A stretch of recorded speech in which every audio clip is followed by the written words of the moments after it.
Nagpi-prepare ako ngayon ng mga pa-orders para bukas. Induction ng Alawihaw National High School. So, prepare tayo. At the same time, nagpi-prepare din ako nung i-challenge ko para sa intrams. Isasabay ko sa intrams ng Alawihaw. Magkakaroon ako ng challenge. Ito yung pangsisig ko. Hinugasan ko na yan ng maigi. Ayan, nilalaga ko na. Ayan. Ito naman yung mga chicken, pork giniling. Ito mga pangsahog sa pansit. Ayan. Pansit gisado.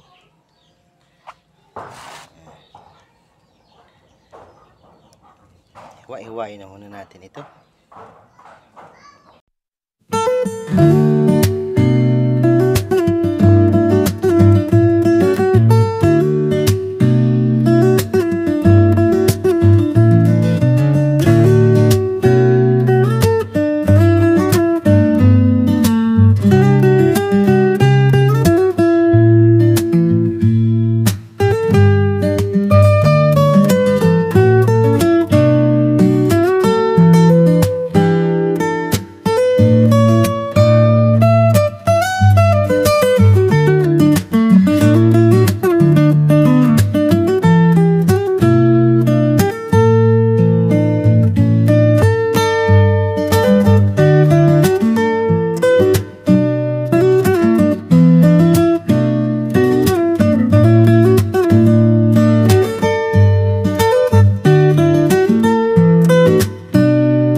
Ito pala ay yung mga breast niya.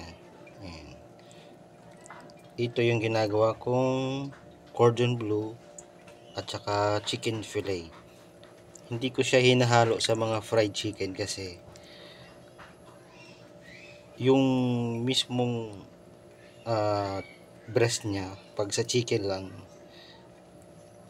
halos wala siyang lasa. Unlike yung may butong nakakabit, malasa talaga siya. So, ang chicken breast ay pang cordon bleu ko lang or chicken fillet kasi instead na sa fried chicken may breast, ang ginagawa ko chicken fillet na lang kasi pag hiniwa-hiwa ko siya, pag in-slice ko siya, pag minarinate ko siya, tawag dun, kakapit dun yung yung mga pampalasa. Kasi maninipis na siya. Unlike yung hiwain mo lang siya tapos pipritusin, yung loob masyadong, kumbaga hindi masyadong inaabot ng lasa. So, ayan. Pag fried chicken, prepared ko yung may mga buto lang. Kasi mas malasa yun. So, i-drain muna natin. Kumulo na din ang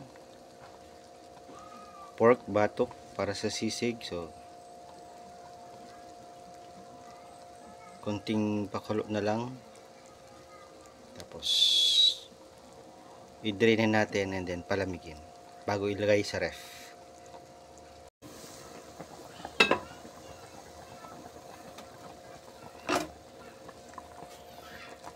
Yan, okay na to. So, ihainin muna natin para ma-drain at mapalamig.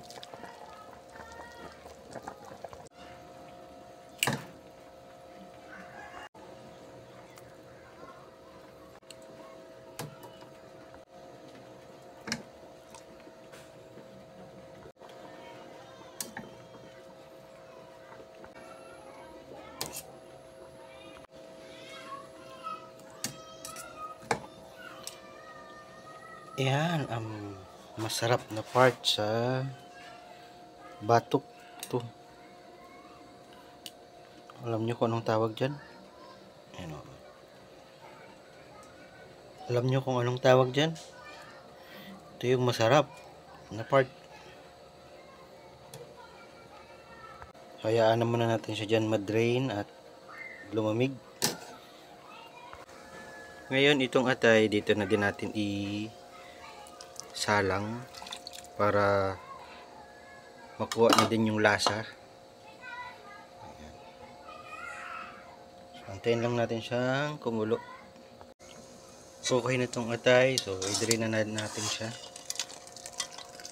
para lumamig na din.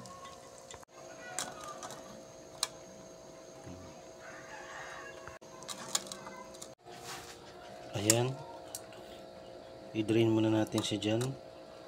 Kaya natin lumamig bago natin tanggalin yung mga bawang-bawang, mga ganito mamaya. So ayan na natin, buto natin lumamig. Ayan. Ngayon, ito na yung chicken na drain na natin. So lagyan na natin siya ng mga spices, paprika, paminta, asin, seasoning.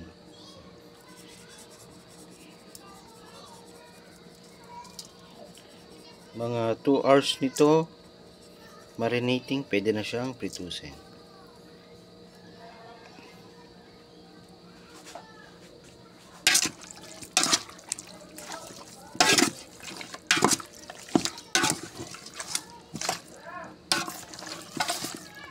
Mag-prepare na muna tayo ng pang Shanghai.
soul and mind ignite.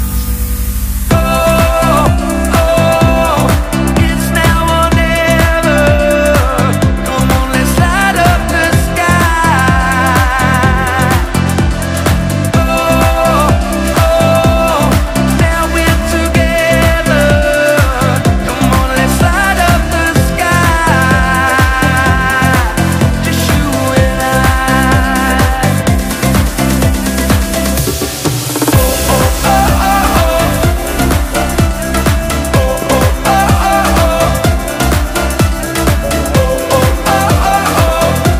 Let's light up the sky. Let's light up the sky.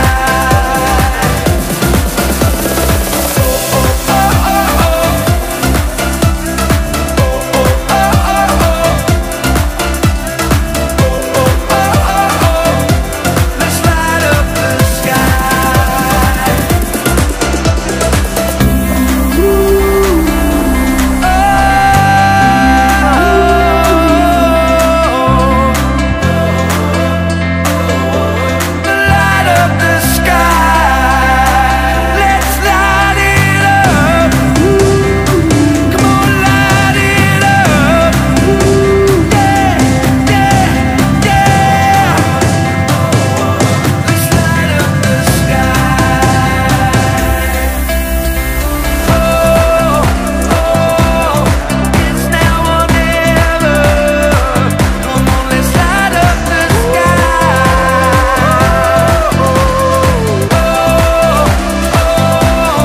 Now we're together. Now we're together. Grind na tayo.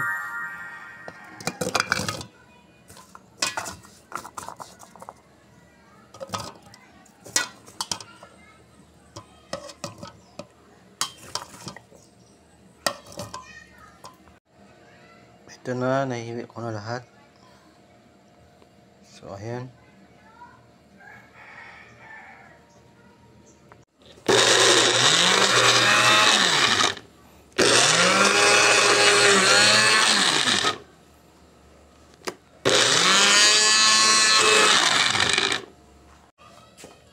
Ito ang ginagamit ko para pinong-pino siya.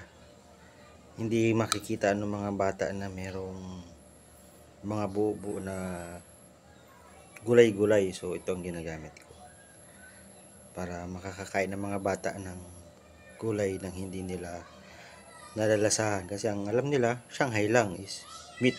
So ayan, ito siya, pinong-pino siya. Ha? Kung makikita nyo siya, halos mag-juice na lang. Ayan. Pinong-pino talaga siya. So, pag inalo mo siya sa karne, ayan, talaga makakain ng bata.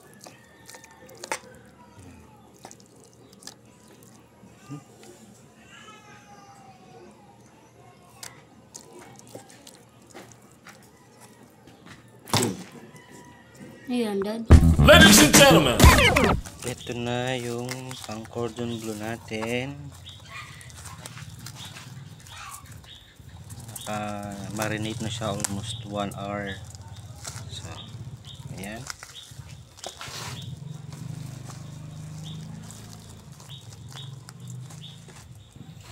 Ito, kung makikita nyo siya, maninipis lang yung hiwa ko.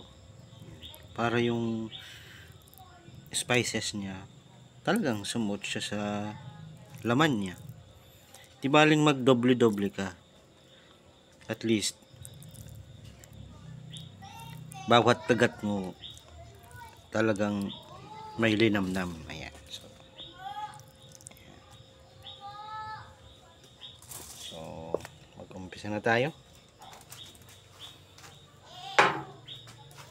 Ito yung tuktukan ko, binabalot ko lang siya ng cling wrap. Ito, cling wrap.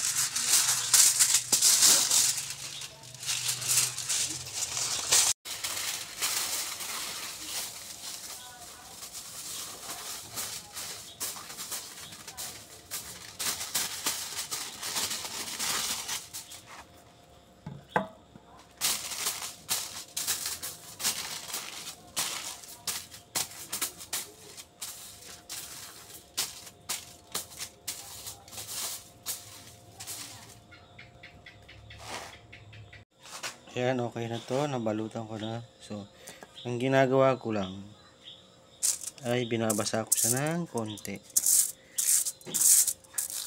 Kasi pagka tuyong-tuyo siya, dumudulas yung cling wrap. So, ganyan lang. Para may kapitan lang yung cling wrap.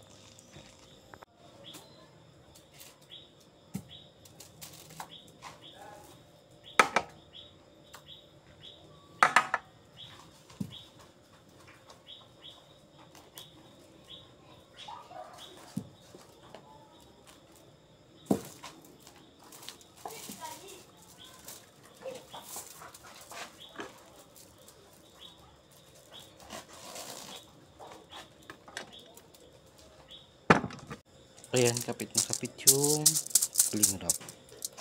So, ngayon, lalagyan na natin siya ng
ito nga pala ang gamit kong cheese, Eden cheese.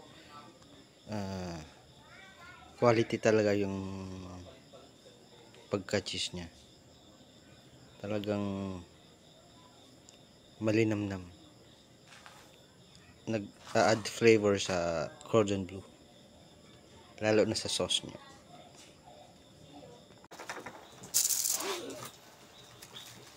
Hindi pa. Pang ganyan.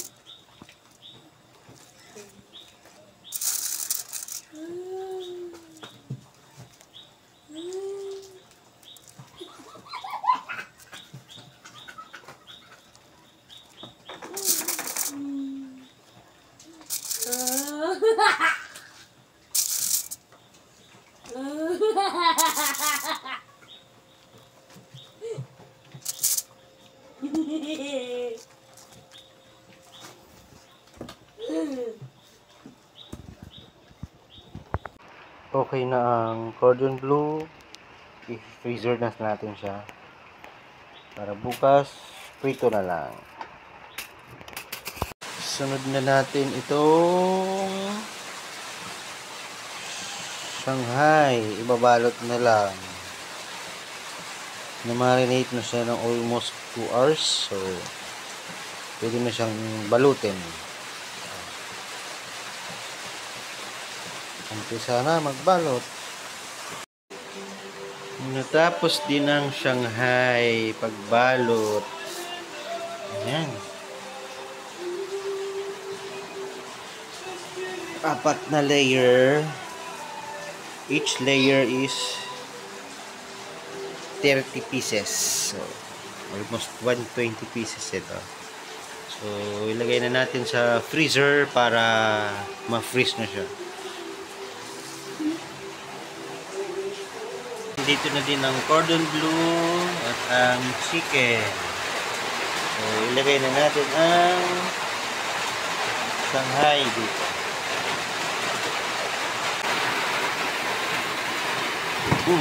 Tuhan yan ah.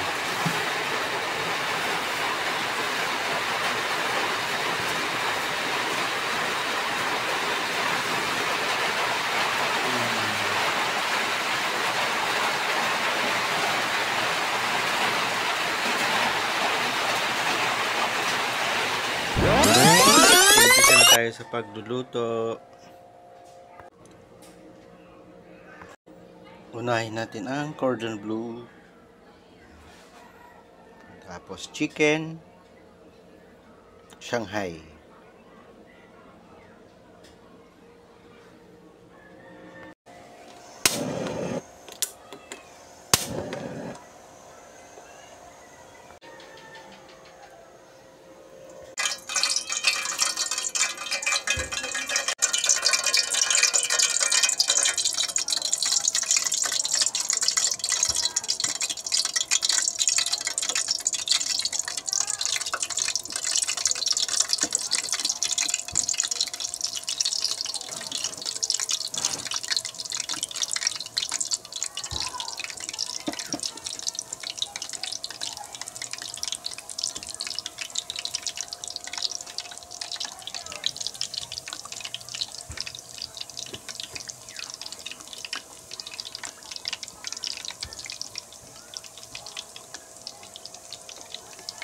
Kompleto, bakit?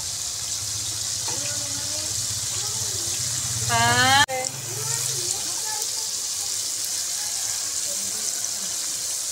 Sabado ni Wesley, mag-dito kayo.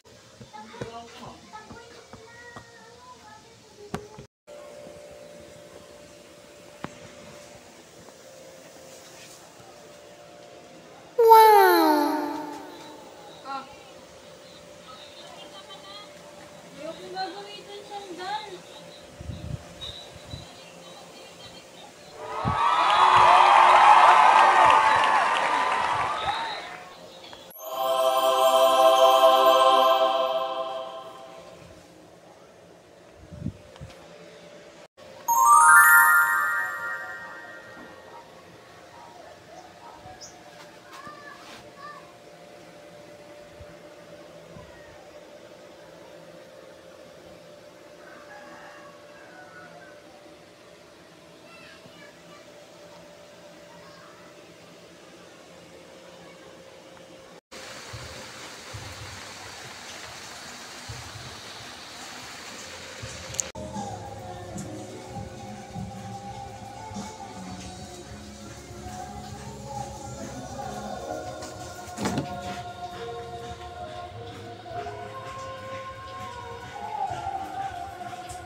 Salamat!